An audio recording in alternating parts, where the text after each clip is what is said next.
मुसळधार पावसामुळे बिंदुसरा नदीला पूर येण्याची शक्यता असल्याने नदीकाठच्या नागरिकांनी सावधानता बाळगावी, असे आवाहन नगरपालिकेच्या मुख्याधिकारी नीता अंधारे यांनी केले आहे.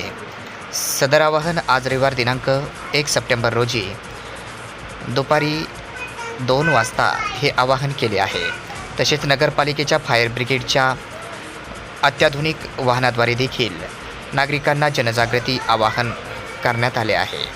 आज 1 सप्टेंबर रोजी 99.6% पाऊस झाला, तेव्हा जिल्हा वार्षिक सरासरी ओलांडण्याच्या उंबरठ्यावर असून आज मोठ्या प्रमाणात पाऊस झाल्याने दरम्यान बिंदुसरा प्रकल्प देखील भरला आहे.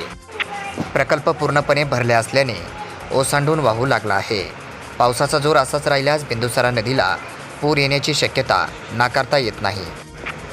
त्यामुळे बिंदुसरा नदीकाठी राहणाऱ्या नागरिकांना नगरपालिकेने सतर्कतेचा इशारा दिला आहे.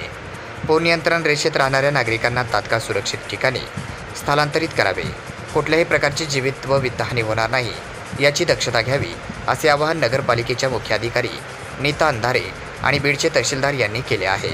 त्यामुळे नागरिकांना सतर्कतेचा इशारा देण्याबाबतची अनाउन्समेंट शहरातील प्रत्येक भागात नगरपालिका फायर ब्रिगेडच्या वतीने करण्यात येत आहे. जाहीर आवाहन शहरातील सर्व नागरिकांना व बिंदुसरा नदी काठी राहणारे नागरिकांना सतर्कतेचा इशारा म्हणून कळविण्यात येते की बिंदुसरा धरण दिनांक 31/8/2000 रोजी भरल्यामुळे नदीला पूर येण्याची शक्यता निर्माण झालेली आहे. करिता नदीकाठी राहणारे नागरिक यांनी तात्काळ सुरक्षित ठिकाणी स्थलांतर करून प्रशासनास सहकार्य करावे, असे आवाहन माननीय मुख्याधिकारी नगर परिषद बीड यांनी केले आहे.